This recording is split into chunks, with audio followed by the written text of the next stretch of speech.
Почитувани гледачи, добро вечер. Вечерва имаме еден навистина драг, почитуван и редок гостин, поточно гостинка.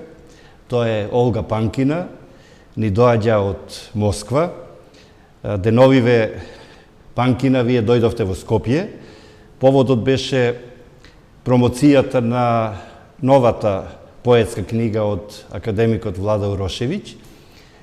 Но, веднаш да кажам, Скопје е ваше омилено место. Па би сакали ли накусо да ни кажете како вие го гледате Скопје? Добро вечер, Добро вечер. почитуван Христо. Добро вечер, почитувани гледачи. Да, дојдена сум од Москва и што да ви кажам, секако Скопје и Москва се два прилично различни градови. Москва е огромна, каде темпото на живење е забрзано, градот кој се шири и навистина многу брзо се развива. Тој е мој роден град, а во Скопје во право сте имам живеено речиси 10 години и исто го сметам за роден град. Значи, градот што ми е многу близок и го носам навистина во срцето некако. И да речеме има многу песни посветени на Скопје. Што ми се допаѓа овде? Самата атмосфера која царува во градот, тоа е една топлина која произлегува од луѓето. И знаете вака, кога дојдов во Скопје, јас некако не знаев колку време ќе се задржам овде, колку време ќе живеам и ќе работам.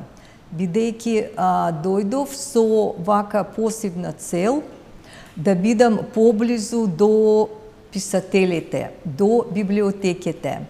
Бидејќи тогаш се занимавав со 2-3 антологии и во Москва проблем ми беше да најдам текстови едноставно. И јас дури кога доаѓав на семинарот за македонски јазик, таму си купив принтер, скенер, за да го скенирам тоа што може после ќе ми послужи во Москва.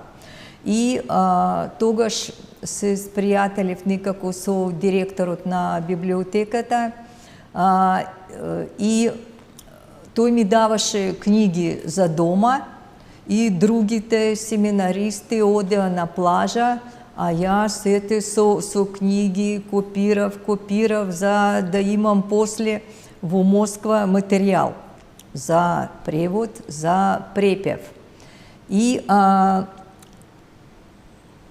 дојдов со маш ми и со ќерката нели овде, без некој план. Но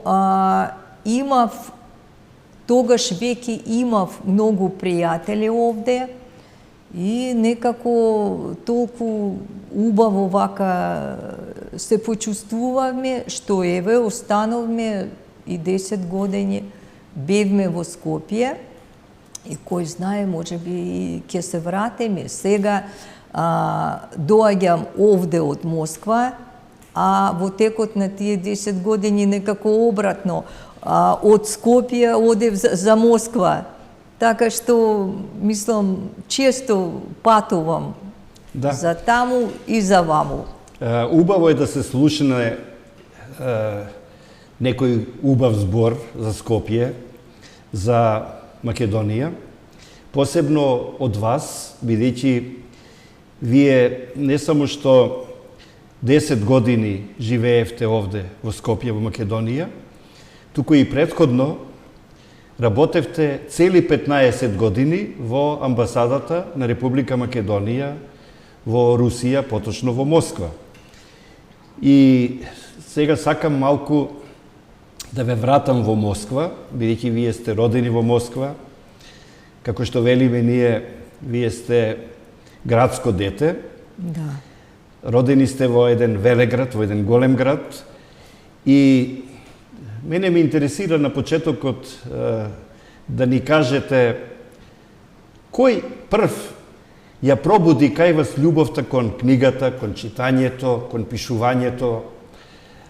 Дали беа тоа родителите или тоа се случи во училиштето? Мислам сепак првата беше мојата баба. Нели, Да. мислам сите баби некако кажуваат приказни, нели, за своите вака внучиња. Да. И нешто научив од неа. Потоа мајка ми е педагог по образование, така што секако почнав да се интересирам за книгите уште тогаш од, мислам, раната вака возраст. Инаку сите некако деца доста читаат и со задоволство читаат. Да речеме, такви книги како што се од Носов, од Заходер и Маршак, и така некако ми тргна. А после секако, кога станав ученичко, тој интерес за литературата се засили. При тоа што имав една навистина многу добра учителка, професорка по руски јазик и литература, нели? И така после некако ми тргна работата. И сакам да прашам Панкина, бидејќи вие завршивте филолошки факултет, кога прв пат слушнавте за македонската литература, македонскиот јазик и зошто од толку други словенски јазици вие го избравте токму македонскиот и се определивте за македонскиот јазик и македонската литература? Некогаш може тоа да е и случајно, иако се вели дека никогаш ништо во животот не е случајно. Да. Знаете, уште кога бев ученичка, решив дефинитивно да изучувам словенски јазици, односно еден од словенските. И имав интерес за славистика. И кога се запишував на филолошкиот факултет на Ломоносов, имав огромна желба да студирам токму на Московскиот државен универзитет Ломоносов. Значи, за студирање се предлага двата словенски јазика, тој словенички и македонски. Македонскиот воопшто за прв пат. Значи, јас бев прва генерација македонисти. Ние тогаш студиравме и српско-хрватски, речиси под А, но сепак главната вака определба ни беше токму македонскиот. Ме праша, сакаш ли да бидеш во таа македонска група? Ама јас секогаш сакав да бидам некако прва. Тоа е интересно. И јас без колебање прифатив. И откако ја завршив таа нели прва година студирање, дојдов во Македонија на семинарот за македонски јазик, литература и култура во Охрид. Ну и од тогаш, не знам, мојата љубов трае до денеска. Веднаш да кажам дека кога сте ја подготвувале дипломската работа, ваш ментор бил Блаже Конески. Значи сте имале една ретка привилегија, една ретка можност, јас би рекол и голема среќа, токму Блаже Конески да биде првиот ваш и најблизок соработник на вашата дипломска работа. Па покрај Блаже Конески, кои беа и други ваши учители на македонскиот јазик и на македонската литература? Да, знаете, јас вака бев најдобра студентка во нашата македонска група и ми прате преку таа студентска размена да дојдам во Скопје и да поседам овде 6 месеци. Значи, то стажирање ми траеше сепак прилично долго и за научен раководител, ментор ми беше одреден Блаже Коневски. Јас тогаш нели бев вака млада, дури не бев свесна која среќа имав, меѓутоа секако уште тогаш знаев за Коневски, кој е, нели? Така што се однесував со голема почит спрема него, меѓутоа кога вака се среќававме, тој беше многу некако добар спрема мене, ми објаснуваше вака доста работи и доста, значи, дознав од него и за македонската литература и за македонската култура пошироко. Ја одбранив дипломската теза, секако имав одличен, нели, успех и кај нас тоа се виле златна диплома добив. Браво. Црвена диплома, да. И секако би сакала да ја спомнам професорката Усикова, Рина Усикова. Прво ми беше учителка, нели? Да. А потоа ми стана навистина добра пријателка. И што е важно, ние студентите научивме од неја не само за македонскиот јазик, мислам не само за нашата струка, но таа ни учише, да речеме, да играме македонско оро, да пееме македонски песни. Така, значи, нека пошироко не запозна со Македонија. Сигурно ве научила и да пиете македонски вина. Ние имаме и убави вина. То дојде малку подоцна. Да. Иако, навистина, Рина беше доста толерантна, мислам, дури не натераше, ајде да излезете, да не седете в хотел, да одете да ја на играње. Да ја запознаете Македонија, да ги запознаете народот, обичаите, традициите. Македонски пријатели, нели? Така, апсолутно. Така е. Сега сакам да ве прашам, бидејќи исто така имавте среќа да работите со амбасадор писател, со Гане Тодоровски, но запознавте и голем број други македонски писатели, меѓу кои се и Влада Урошевиќ, Петре Андреевски, Томислав Османли, Ермислав Азановски, Венко Андоновски и многу други.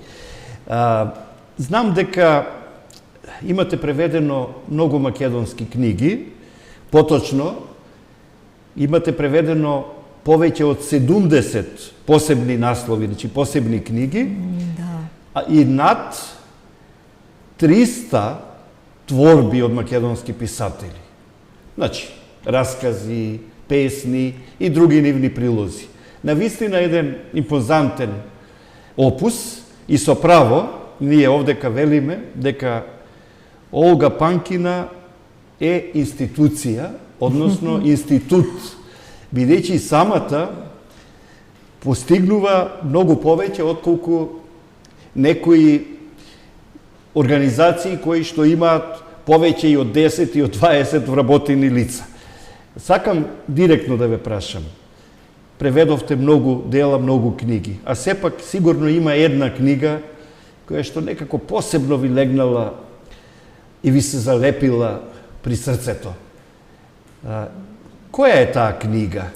Мој најсакан омилен роман сепак е Пиреј. Од Петре Андреевски, да. А инаку би сакала да кажам барем неколку збора за Гање Тодоровски. Да, слободно, да. Да, тој дојде во Русија како прв амбасадор на Република Македонија и тој ме покани да дојдам во амбасада како преведувач и при тоа што почнав да преведувам уште кога бев студентка, му помагав многу на Гање, то веќе вон редовната амбасадорска работа, му помагав како на еден писател, тој ми прашуваше, да речеме, кого тој да препее, која вака песна да напише за Москва или така мислам, зборувавме за тоа. И кога почнавме во Москва да објавуваме книги од некои македонски поети, тоа беше една едиция од можеби 8-9 книги, ама се вака потанки, така би кажала, но сепак значајни, нели? Јас помагав и преведував, како да ви кажам, збор по збор, односно преведував песни за некој да ги препее. И така мислам, тоа го сметав за нормално. И ако понекогаш па гледам кога веќе е објавено, па читам, па ова е реално мој превод, препев. Ништо не е променето, само што презимето е, нели, на некој друг. И тогаш собравте храброст? Не, Гање ме натера, буквално. Тој ми рече друг пат, само под своје вака име и презиме. И тоа беа поетите Славе Ѓорго Димовски, мајчин јазик, нели, и Ристо Лазаров. Значи, тоа ми беа некако први препеви. Сега, кога веќе спомнуваме писатели, македонски, автори, имиња, да го спомнеме и Матеја Матевски. Вие му објавивте една прекрасна книга, джепна книга, со илустрации од Кандински. Навистина едно ретко, би рекол раритетно, многу симпатично, многу привлечно издание. Голем број автори преведовте, препејавте, и тоа благодарејќи на вашата иницијативност. Вие сте основач, го формиравте Македонскиот културен центар. Тоа е невладина организација во Москва. Тој центар има бројни активности. Ние преку медиумите, а и преку вас, сме информирани за бројните објавени книги, промоции, чествувања и други настани. Би сакал исто така да спомнам уште два други проекта кои што вие ги покренавте. Едниот проект е со наслов Читаја Македонија, а другиот проект е посветен на македонскиот современ роман. Ајде сега малку едно по едно. Прво за Македонскиот културен центар нешто повеќе да ни кажете, а подоцна и за овие два проекта. Да, добро, само сепак прво за ова мала книжка. Да, заслужува да кажете нешто повеќе за неа. Тогаш бев поканета на 50-тите струшки вечери на поезијата, а добитникот на Златниот венец беше Матеј Матевски. И јас размислив како да дојдам, значи, во Струга со празни раце. Да, не се доаѓа. Не е вака можно, не се доаѓа. И јас, значи, решив да препеам барем нешто, еден избор поезија од Матеја, но да му донесам посебна книга. Како подарок. Како подарок, да. Абсолютно. Тој ништо, значи, не знаеше за тоа. Сте го изненадиле. И никој, не беше вака во тек. И имаше нели пресконференција со него како лауреат нели на фестивалот и за среќа ми дадоа збор. И јас станав и му ја поклонив. Тој беше толку изнадеден. Рече, јас сум среќен бидејќи немам ниту една вака книга, посебна книга на руски.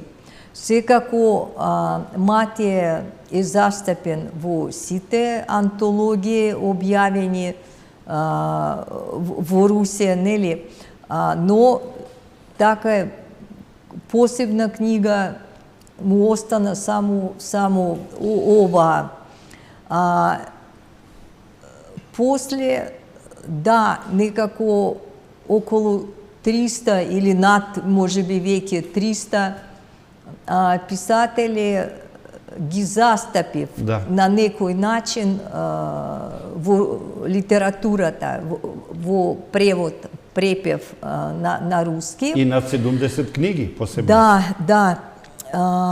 Некого застапив, да речеме, само со една песна, а некого со 2-3 романи.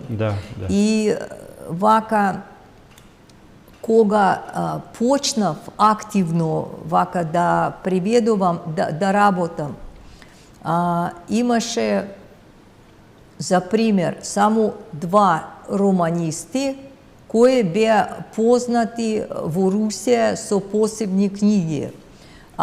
И прето, нели, македонските писатели се застапува во рамките на југословенската литература. То беа Славко Јаневски и Живко Чинго.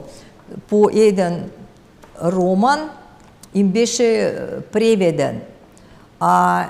Еве сега јас имам преведено 23, можеби и 4 веќе романа, што сепак не е малку. За среќа македонската литература веќе стана факт и то ме радува. Знаете, јас вложив огромен труд во тоа. Да, решив да започнам една едиција, македонскиот роман на 21 век. Бидејќи решив дека романот е жанрот кој некако најмногу се чита сега во светот, секаде, нели, е популарен, и така помислив дека има многу добри романсиери во Македонија, токму на романот да му е посветаме едицијата. И, знаете, ми требаше издавач, ми требаше поддршка. И бидејќи, да, јас тоа е најтешкиот дел да најдете издавач. Веќе имав формирано Македонски културен центар. Да, тој е невладена организација што ја основав во 2010 година, токму, значи, со цел запознавање на руските државјани со историјата, јазикот, културата, литературата на Македонија. И ние работиме без поддршка, финансиска поддршка од никого. Меѓутоа, сметам дека многу успешно. Во секој случај, еднаш година, 10 големи вака солидни настани одржуваме, што, мислам, сосема не е лошо. И Македонскиот културен центар е единствено жариште на културата во Москва. Да, и добро што таа организација ми веќе беше формирана, бидејќи јас отидов кај директорката на библиотеката за странска литература Рудомино, Екатерина Гениева, а таа беше, велам беше, бидејќи за жал умрена е, многу, значи, јака жена, односно имаше и влијание во градот. Како Да. Значи, точно, да. И можев некако да и се обратам, бидејќи ја познавав уште од тоа време кога бев работена во амбасада, нели? Инаку библиотеката за странска литература, тој еден град, јас така би кажала, во Москва. И ти не можеш вака од улица, од надвор, да дојдеш на разговор, нели, вака, со директорката. И таа ми прими и ми праша, вие вака, што предлагате, што сте вие? Па велам, еве, јас сум, значи, за пропагандист, популаризатор на македонската литература овде во Русија. И што сакате? Па велам, еве, разбрав, дојдов на приведувачкиот конгрес во Москва и навистина гледам, еве, бугарите имаат една едица, словенците имаат, а ние, нели, немаме. И велам, јас би сакала да предложам да започнеме со издателството на библиотеката една македонска едица.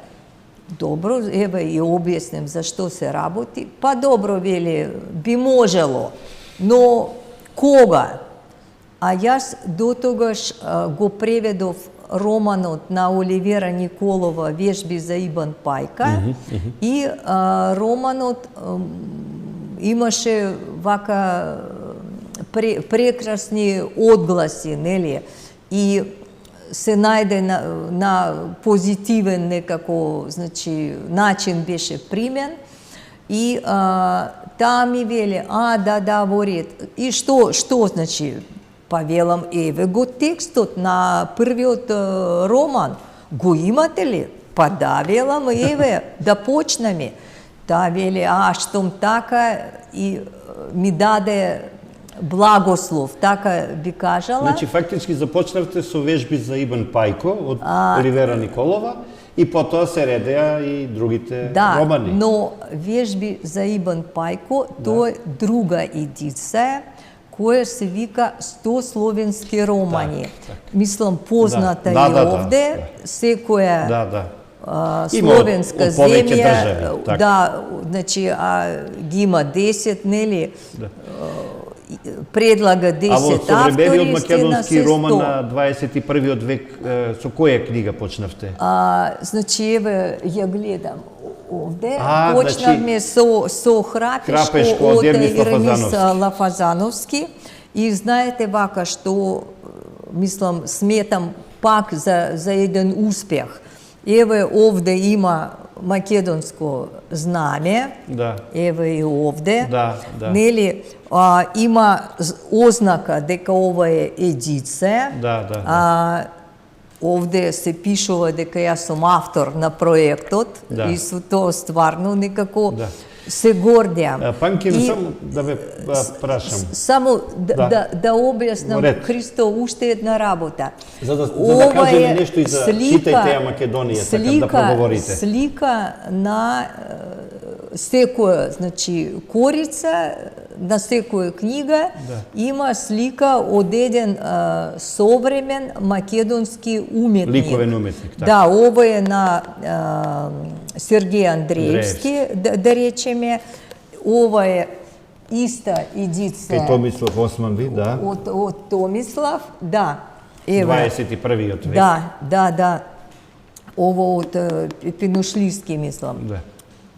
И така, мислам, пак еве со знаменце, нели? Добро, одлична едица. Водите многу грижа за изданијата, морам да ве пофалам. Изданијата изгледаат прекрасно, значи графички и ликовно, но она што е најбитно се разбира е содржината. И веднаш да кажам, како на почетокот што реков, дека и кога мислиме дека е нешто случајно, тоа не е случајно. Така и денес, кога сме во оваа емисија, во потрага по вистинскиот збор, е роден денот на кажавте вие пред малку, на вашиот омилен автор, на Петре М. Андреевски и на неговата книга Пиреј, која што ви оставила извореден впечаток. Сакам да кажете нешто и за вашиот проект Читаја Македонија. Нешто накратко кажете ни за тој проект. Пред неколку години бев и на гробот на Петре Андреевски, така што во се чувствувам вака почит спрема Петре секако. И само да завршиме некако со овој проект. Веќе има објавено 7 книги во таа едиција, во рамки на едицијата, што современиот македонски роман на 21 век. Сега за центарот малку повеќе или за Читај. Читаја Македонија. Да, знаете што? Еден прекрасен наслов. Пак бев на преведувачкиот конгрес во Москва. И таму бев на една свеченост под наслов Читај ја Русија, каде се чествува преведувачите, значи стварно еден настан на ниво. И си рековте зошто да не биде Читаја Македонија? Да, а зошто значи не се чита Македонија во Русија. И ми се допадна и насловот и така го започнав тој проект. Веќе трае, па ако не грешам 11, можеби 12 години. Браво, изворено. И знаете што, тој проект ми поддржува и Министерството за култура на Република Македонија. Сега Република Северна Македонија. Официјално, конкурирам само за вака еден настан, инаку ја читам и Македонија низ цела година. Јас одржувам неколку, значи, обично настани, промоции, читања, поетски читања, под тоа мото, нели, Читај ја Македонија, но еднаш годишно имаме главен настан. Да речеме, лани настанот и беше посветен на литературата од млади автори, бидејќи некако тоа поле не е разработено и не е доволно застапено. За жал, немаме, да речеме, антологија на млади поети или нешто слично. А годинава во мај обично се одржува тој главен настан во рамки на прославата на Денот на словенската писменост, на словенските просветители Кирил и Методий. Годинава, значи, тој настан го посветивме на представување на народното творештво. И тоа е еден нов вака аспект за мене. И токму за тој настан објавив една нова книга, помала, меѓутоа, мислам, вредна. Тоа е приказната Силјан Штиркот од Марко Цепенков. Изворедно. Да. Кога говориме за книгите, навистина физички има тенки и дебели книги, но според значењето често е обратно. Тие тенки книги, како што рековте пред малку, Силјан Штиркот од Цепенков, се исто така многу значајни, многу вредни и навистина морам да ви оддадам признание за вашата креативност, инвентивност и за вашиот активизам, бидејќи сте неуморни и многу правите за македонскиот јазик и македонската литература, а тоа значи дека и за државата наша Македонија и за македонскиот народ. И јас би сакал навистина да кажам јавно дека сте вие наш вистински амбасадор и ние сме среќни што ви имаме токму вас, затоа што на најубав, можен начин, многу квалитетно, многу посветено, ја приопштувате македонската литература на руски јазик, а рускиот јазик е јазик на една голема држава, на еден голем народ, и тоа е една голема почест, една голема привилегија за сите нас. Сега сакам малку да проговорам и за вас лично. Вие покрај тоа што сте македонист, покрај тоа вие сте и автор, вие сте и творец. Пишувате поезија, пишувате и проза, значи не сте само преведувач и популаризатор на македонската литература, туку и самите сте литературен творец. Но вие сте и сликарка. Па сега би сакал прво да ми кажете нешто повеќе за вашите авторски книги, за вашите поетски книги. Јас знам дека имате објавено 3 поетски книги, Да. исто така пишувате и проза. Па проговорете малку за вашето литературно творештво. Бидејќи сепак моја главна преокупација е преводот, а преводот одзема многу време и многу сили, а и плюс изнаоѓање издавач и сето што е поврзано со ова и издавачка работа. Пишувам поезија, имам 3 книги, сега размислувам, спремам уште една, дури, знаете, решив дека ќе се вика Мост. Мост е нешто што ги поврзува народите, културите, поезиите, брегови, поврзува народи, култури. Да, се што. Јас мислам дека некако сега ова е многу актуелно. Кога сме кај преведувањето и пишувањето, бидејќи и самиот јас преведувам и морам да кажам јавно дека ми е многу полесно да пишувам свое творештво, отколку да преведувам. Значи, преведувачката работа е многу мачна. Некогаш за еден збор можете да изгубите не еден, туку неколку денови. И навистина, преведувачката работа може да се спореди со најтешките професии, како и што се, не знам, рударскиот занает, бидејќи постојано копате по значењата, по смислата, по символите. Но, покрај литературата, вие сте и одлична сликарка. Јас, бидејќи ги знам вашите ликовни дела, сакам да кажам дека навистина и на тој план сте многу успешни. Дали во Москва живеете паралелен живот, и литературен и ликовен?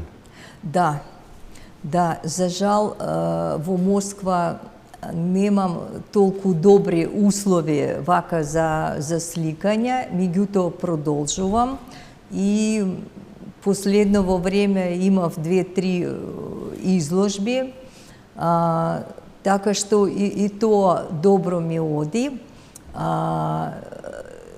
Представив еден циклус слики под наслов Град. Тоа главно беа абстрактни слики, но сепак се познаваше дека темата, насоченоста на сликите е град, живот во градот. А вие убаво вака кажавте дека и преводот и се што е поврзано со тоа е многу тешка работа. Уште вака Пушкин, многу напорна и сакувачка. Нели, големиот руски поет Пушкин рече дека преведувачите се поштенски коњи на просветата. Ги спореди со поштенски коњи, кои нели носат товар товар. Ја влечат кочијата. Да, но мислам не ги спореди со коњи за трка, нели, кои се вака елегантни, брзи, слободни. Туку измачени коњи. Да, точно, но пак, значи, придонесува за напредок во културата. Тоа е улога и задача. Панкина, љубопитен сум, бидејќи привршуваме со разговорот на крајот. Толку брзо лета времето и ја затоа се трудев да ги опфатиме сите теми, сите битни нешта што се поврзани со вас. Па сакав да ве прашам на крајот од овој разговор, на што работите сега? Што преведувате, што пишувате? Пред малку кажавте дека пишувате книгата Мост, меѓутоа што преведувате во овој миг и сега овие денови кои ќе се вратите повторно во Москва, ми кажавте дека за 2 дена, поточно во среда, повторно се враќате во Русија. Може би се враќате и со некоја нова книга од Македонија што ќе ја преведувате на руски јазик или некои творби, некое творештво ќе ставите во вашиот багаж. Знаете, кога вака се враќам во Москва, носам од овде куп книги. Да, после гледам, бирам. Да. Сега, инаку со што вака се занимавам конкретно, подготвувам за печат еден избор поезија, писатели за деца. И тоа се надевам дека ќе биде објавено во списанието Иностранна литература. Тоа е, значи, супер, едно прекрасно старо издание, така што, значи, работам на тоа. Уште само ќе ви кажам за едицијата, нели, македонскиот роман на 21 век. Таму, како последна книга, излезе романот на Венко Андоновски, Папокот на светлината. На светлината, најновиот. На светлината, да. И ние го објавивме во превод на руски во јануари, а книгата се промовираше овде во декември, значи многу брзо. И конкурираме за, значи, една значајна литературна награда во Русија, тоа како руски букер, Јасна Пољана. И што е важно, конкурираме, значи, заедно писателот и преведувачот, и за среќа веќе влеговме во краткиот список, значи кандидати сме, да, и очекуваме резултат наскоро. Панкина, изберете една од овие 3 бои.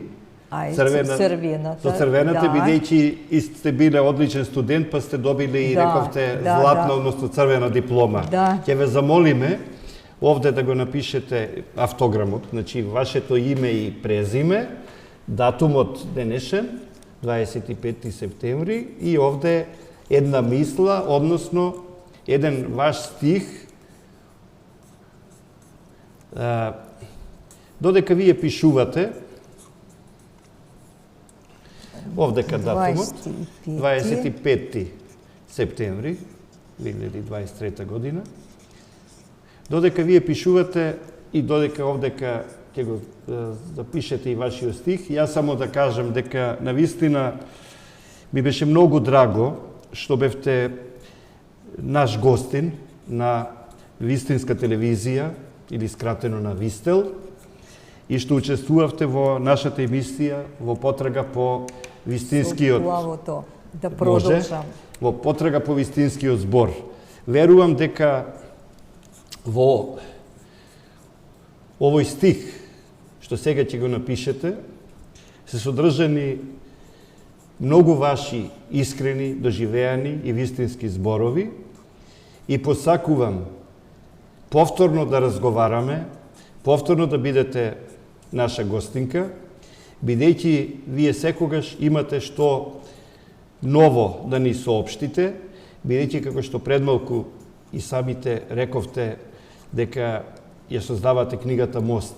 Вие сте еден голем вистински мост меѓу Македонија и Русија меѓу двете култури и литератури, меѓу двата народа, меѓу двете држави.